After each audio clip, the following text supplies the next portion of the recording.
Shalom. Ya, renungan pagi ini terambil dari Pengkhotbah 4 ayatnya yang ke-7 sampai 17. Pengkhotbah 4 ayatnya yang 7 sampai 17. Saya akan bacakan ayatnya yang 17 yang berbunyi demikian.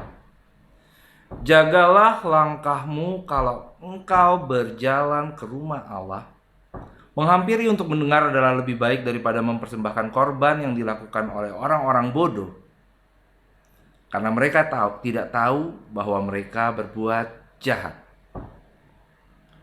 Elders yang terkasih, ya, nasihat dari pengkhotbah Raja Salomo ini akan kita aplikasikan nanti setelah gereja dibuka. Setelah kita bisa ibadah secara offline, tidak lagi online. Apa yang perlu diperhatikan? Firman Tuhan hari ini menegaskan dan menandaskan kepada kita bahwa jangan sampai ibadah kita dianggap bukan lagi sebagai sesuatu yang benar, tetapi sesuatu yang salah. Bahkan dikatakan karena mereka tidak tahu bahwa mereka berbuat jahat. Kenapa mereka tidak tahu? Nah, dan apa yang mereka perlu tahu? Yang perlu mereka tahu adalah bahkan kita.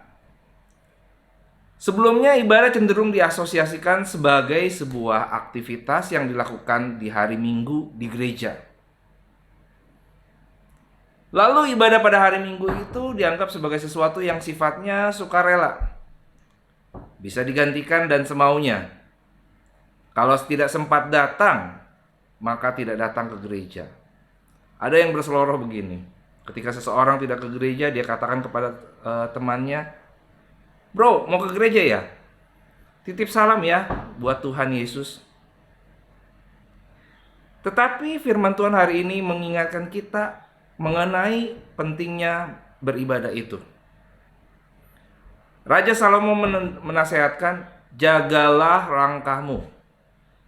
Kata jagalah langkahmu menunjukkan bahwa adanya sebuah kesadaran yang penuh dan kewaspadaan yang utuh dari sebuah perbuatan yang dinamakan pergi ke gereja. Bahwa pergi ke gereja ternyata bukan hanya perkara yang sepele. Kita tidak hanya sekedar mendatangi sebuah gedung, tetapi diri kita dan hati kita juga turut serta. Jangan lupa, sesungguhnya kitalah yang membutuhkan Tuhan, bukan Tuhan yang membutuhkan kita. Ketika menghampiri rumah Tuhan, itu adalah kesempatan bagi kita untuk menyembah dan memuliakan Dia. Kesempatan untuk mendengar teguran dan peneguhan dari Tuhan.